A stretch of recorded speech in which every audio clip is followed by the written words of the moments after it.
Hi, Food Safety Farm. You know that jar of dark mystery oil sitting by your stove, or that oil in your fryer that you just keep topping up? Yeah, we need to talk about that. Is this saving you money? Maybe. Is it saving your health? Absolutely not.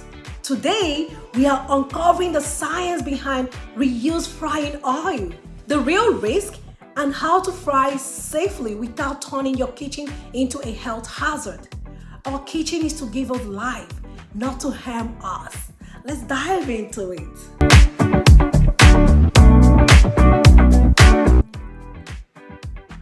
When you reuse oil over and over again, it doesn't just lose flavor, it becomes a chemical cocktail of trans fats, aldehydes, and free radicals.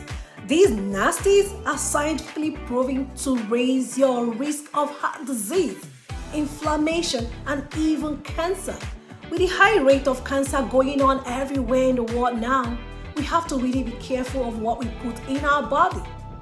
Yup, your golden crispy fries could secretly be a health hazard on a plate. But don't worry, I've got you covered. By the end of this video, you will know how frying oil changes chemically, the health risk of overusing oil, how many times it's safe to reuse, best oils for deep frying, tips to store your oil safely. Alright, let's put our nerd hats on. Let's break down the science. This is my best part. When oil is exposed to high heat, usually above 180 degrees Celsius or 356 degrees Fahrenheit, three major things happen. Number one, oxidation. Oil molecules react with oxygen, forming toxic compounds. Number two, polymerization. The oil thickens, creating sticky residue that clog the arteries over time. And number three, hydrolysis. Water from food breaks down oil into free fatty acids, making oil unstable and rancid. Also, research published in the Journal of Agricultural and Food Chemistry found that reused frying oil contains significantly high amounts of acrolein and aldehydes. Both are linked to inflammation and cancer risk. Like I said, please, there is cancer diagnosis all over the world. We can try our best and intentionally try to not have that. So, here is what all that bad oil science does to you. Number one, it increases LDL. This is the bad cholesterol that will clog your arteries. Number two, higher risk of cardiovascular disease. You don't want that. And number three, chronic inflammation, the root of many diseases. Yeah, so we should stay away from bad oils.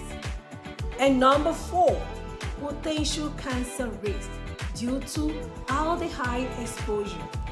According to a study in the International Journal of Food Sciences and Nutrition, frequent consumption of reused oil is associated with a 25 to 50% higher risk of developing hypertension and heart disease. Who wants that?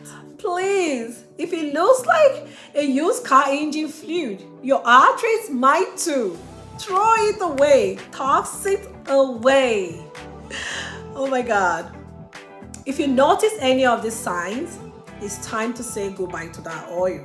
Let's be real here. It's dark brown or black color. We know there is inflation and things are expensive. People are trying to get by. But again, your health is also at risk. So please, if the oil is sticky or thick, throw them away. If it smells burnt, this you already know. Maybe some people will wait until it smells burnt, but don't wait till then. Or heavy even when cold, toss it out. If the food tastes bitter or has odd aftertaste, toss it out. Excessive foaming when frying, please toss it out. Pro tip, good frying oil should still look golden, not like burnt coffee. Don't wait till the oil looks like a burnt coffee. Please toss the oil out. I get this a lot. Norma, how many times can I reuse oil safely? Here's a general rule, but also always use your senses.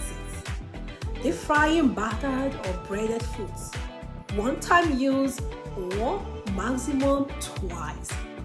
And when it comes to shallow frying, yeah, those ones you can use 4 to 5 times. But again, remember the storage condition and how you left the oil before using is very important. It's something you have to consider.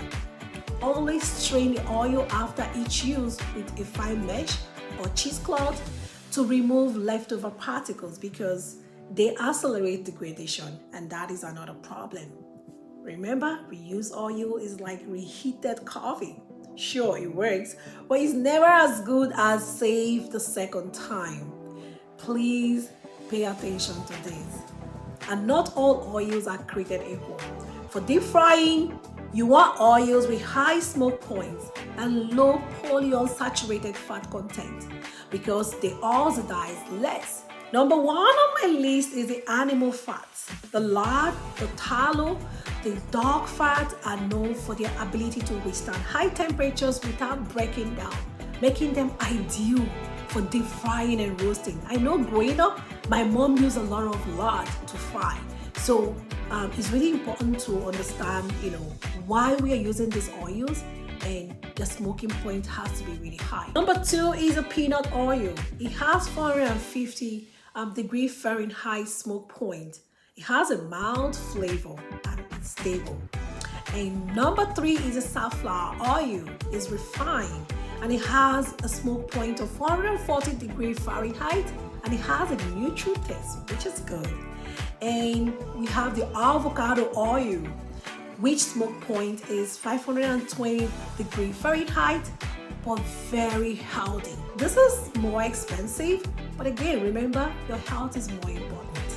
And the last on my list is a light olive oil, not the extra virgin olive oil.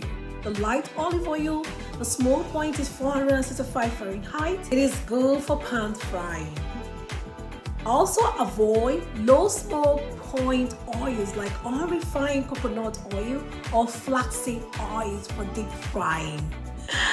To reuse frying oil safely, let it cool completely. Strain it well. You don't want food bits or food particles in your oil after cooking.